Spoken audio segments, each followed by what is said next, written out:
Señores, gracias por estar con nosotros. Soy Edith Febles, me siento muy honrada de poder acompañarles en este día y como les decíamos, hoy estamos muy pendientes de lo que ocurre en el entorno del Jet Set. Desde esta mañana se han concentrado familiares y parientes y amigos, por supuesto, de las personas que allí perdieron la vida.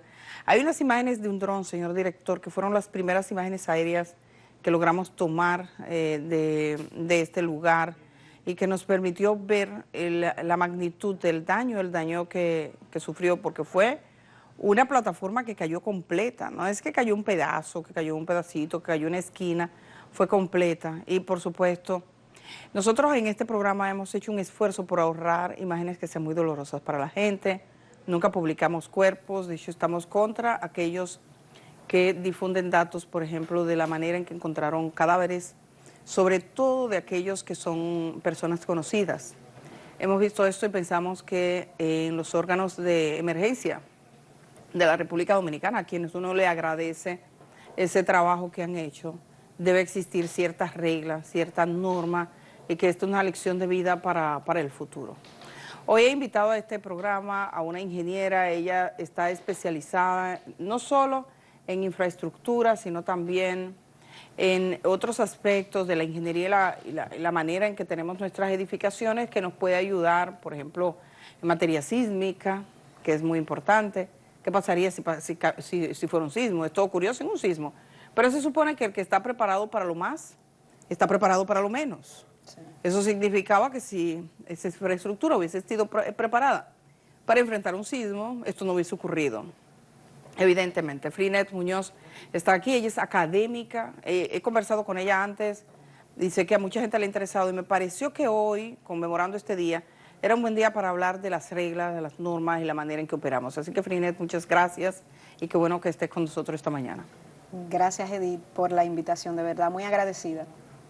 Me gustaría comenzar con la ingeniera y que vayamos, señor director, con la ingeniera, contándonos un poco lo que le dice a usted esta tragedia. ¿Qué implicación tiene, por ejemplo, para los ingenieros dominicanos, para usted como académica?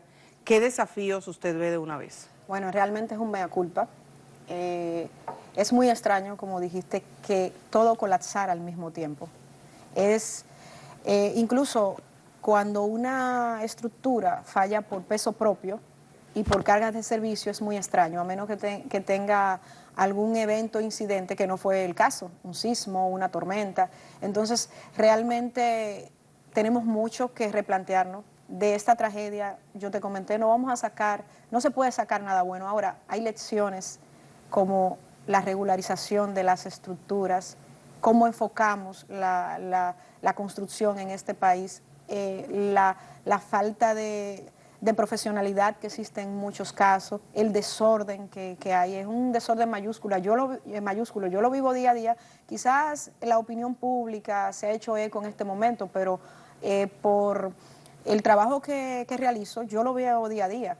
Y no es que yo esperaba, jamás me iba a imaginar, cuando me levanté el martes 8 de abril, que hablaban de 13 fallecidos. Para mí fue algo que no tengo manera de explicarte, y mira por dónde vamos, por 230, o sea, es una tragedia. Cosa... No, que yo que estoy acostumbrada a trabajar, para mí es algo que no tiene explicación, y la realidad es que es fruto de la informalidad, del desorden que lo hay, eso no lo voy a negar. A mí me gustaría, y regresen conmigo, señor director, para hablar de esta conversación con Frinet, que la gente tenga claro a qué te dedicas y lo que haces. Okay. Porque mucho de lo que haces está muy vinculado a la prevención. Sí. Entonces, probablemente si nosotros tomásemos más en cuenta la prevención, este tipo de incidentes no nos ocurriría. Sí, mira, realmente los mecanismos están. Hay una figura que no es muy conocida, que es el evaluador estructural.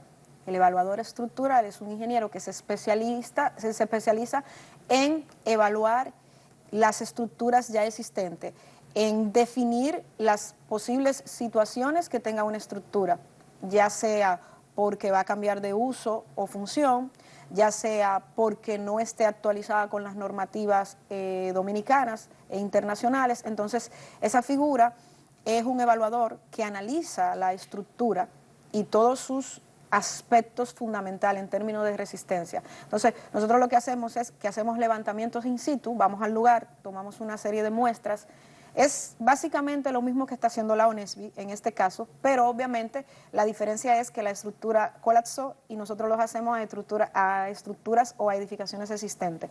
Esa figura existe, están certificados, nosotros los evaluadores, hay un listado que antes lo dirigía el Ministerio de Obras Públicas, lo certificaba el Ministerio de Obras Públicas, a partir del 2022-23 lo certifica el MIVET, es un listado que es abierto, es público. Tú puedes entrar a la página y tú puedes, si tienes algún interés o tienes alguna incógnita con respecto a tu edificación, tú puedes contactar a cualquiera de nosotros. Entonces nosotros hacemos estudios científico-técnicos, siempre apegados a la ciencia.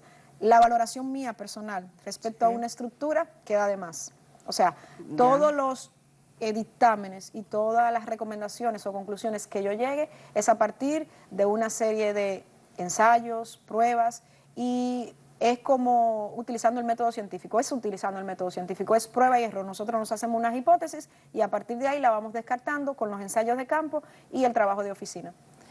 Sería bueno explicarle a la gente quizás, y una cosa que usted me ha dicho, yo no puedo evaluar lo que pasó ahí de manera acertada, podrá tener hipótesis porque eso se requiere una serie de estudios, pero vamos a contarle a la gente desde el punto de vista técnico, cómo se reconstruye una escena de esta naturaleza. Sí. ¿Cuáles son los tipos de pasos que hay que dar para que se tenga una conclusión de qué fue lo que pasó ahí? Perfecto. Bueno, lo primero que se hace en una estructura general, bueno, en este caso me voy a circunscribir aquí, lo primero que se hace es tomar mediciones de las dimensiones de la edificación. Muchos dirán, bueno, pero ahí no hay nada. No, están las paredes, están las fundaciones, que nosotros le llamamos, ustedes le llaman zapatas, las fundaciones. Entonces tomamos medidas, pueden ser medidas con equipos topográficos, medidas con cinta métrica, un arquitecto, y entonces para el tema de la resistencia de los materiales, para saber de qué estaba hecho y cómo estaba compuesto, entonces tomamos los escombros y tomamos muestras, son muestras aleatorias. Me han preguntado mucho si esas muestras, si lo que quedó o la forma en que quedó puede dar luz y podemos realizar estudios. Claro que sí, porque son muestras aleatorias, no se le hace a toda la estructura completa, sino a una proporción.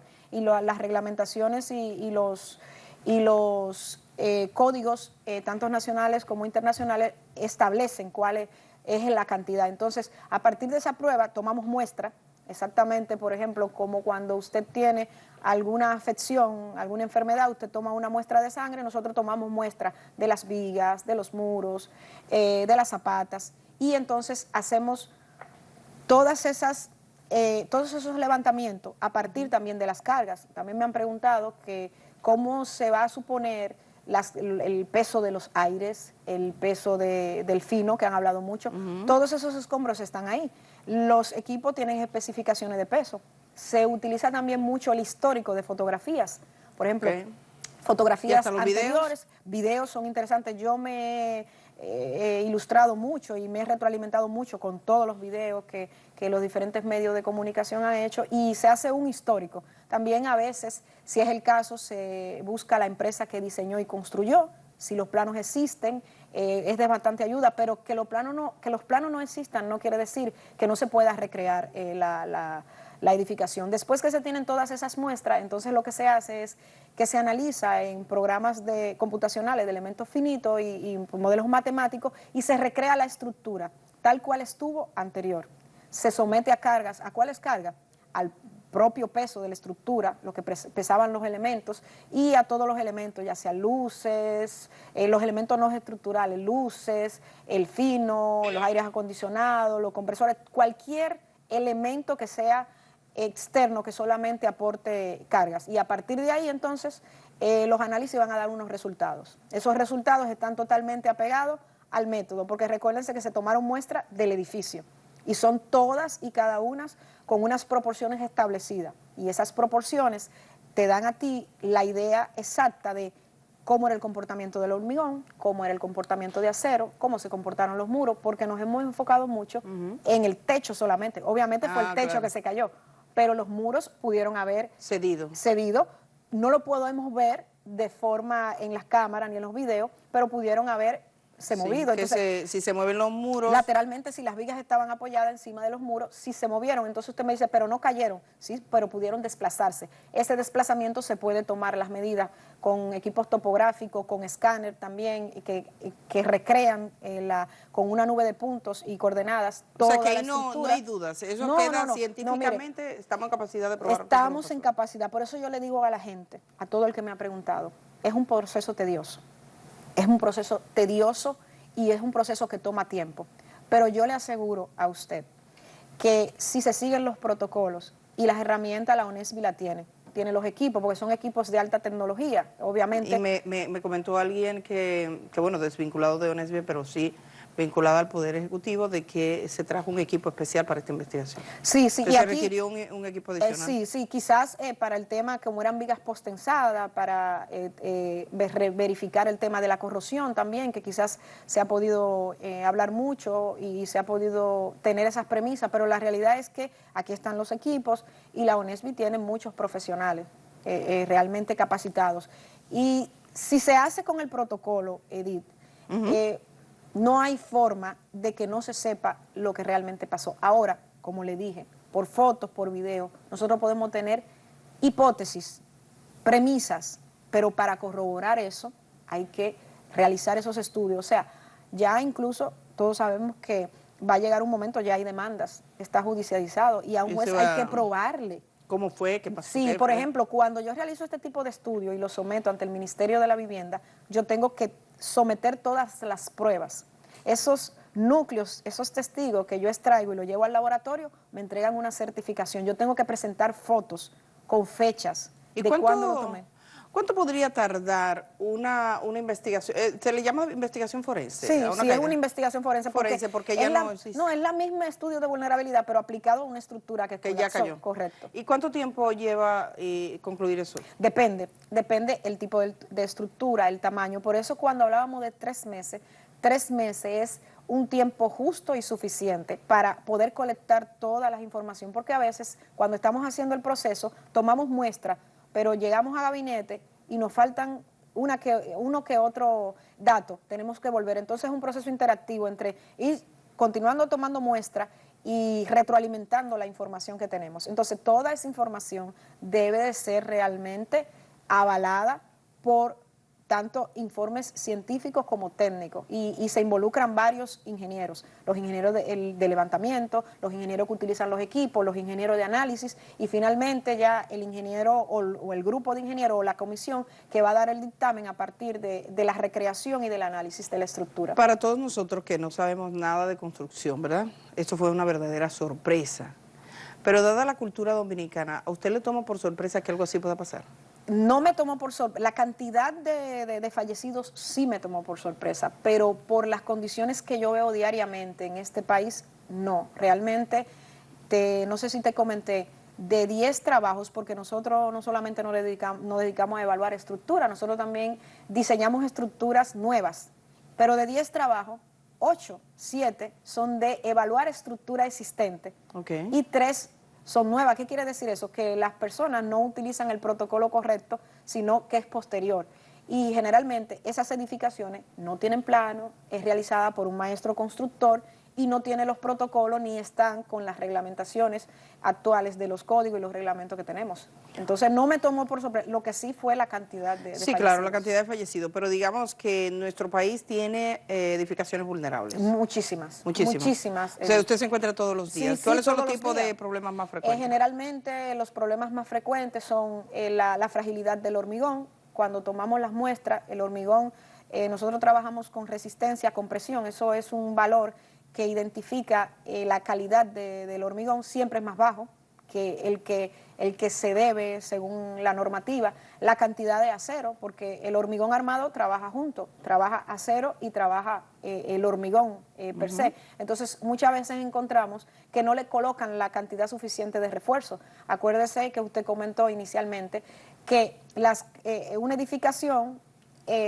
falla, pero si es sísmicamente, se supone que si está diseñada sísmicamente y construida, no debe de haber un fallo por cargas muertas y cargas vivas. O sea, por cargas propias una edificación no debe, es muy difícil que colapse, porque se supone que como somos un país altamente sísmico y tenemos un reglamento, nosotros diseñamos nuestras estructuras para sismo y el refuerzo, el acero, el hormigón, es más, en demasía con respecto a las cargas muertas. O sea que si nosotros preparamos nuestras edificaciones para carga sísmica, es casi imposible que una estructura que pase colapse. como pasó. Correcto. Pero estamos hablando de una edificación que tiene 50 años. Sí.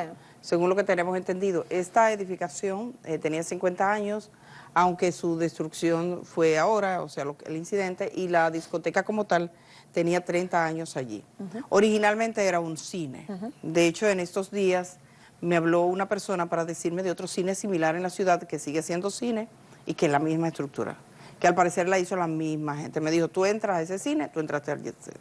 Yo quería incluso ir y tener la posibilidad, dice que tiene todo como se veía el Jet Set. Era un lugar que inicialmente era un cine. Entonces, las estructuras en esos años, por su experiencia, hace 50 años, hace 40, la que nosotros tenemos, ¿son más vulnerables que las que se hacen hoy? Sí, vamos a establecer que nosotros teníamos 2 reglamentos sísmicos. Antes del 1979 no había reglamento sísmico. Entonces quiere decir que las estructuras no tenían un diseño ni una construcción sismo resistente. A partir del 1979 nosotros tuvimos un reglamento que era recomendaciones provisionales. Ese estuvo vigente de 1979 hasta el 2010, que hubo la tragedia del terremoto en Haití. A partir de ahí nosotros tuvimos una actualización.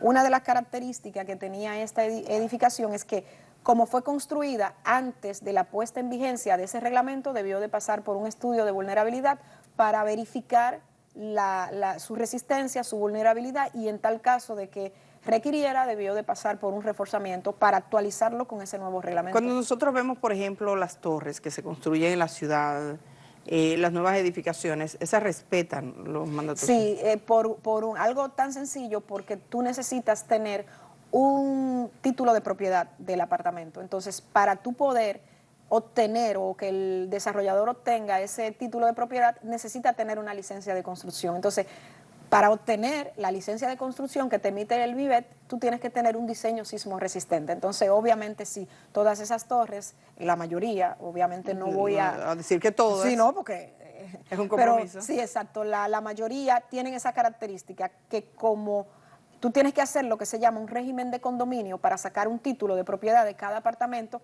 el requisito principal es una licencia de construcción. Entonces, cuando tú vas a solicitar la licencia de construcción, lo primero que te dicen es, dame el diseño sismo resistente. Lo evalúan, lo verifican en el Ministerio de la Vivienda y te certifican de que esa estructura está acorde y está actualizada con los reglamentos, que es ahora mismo el R001.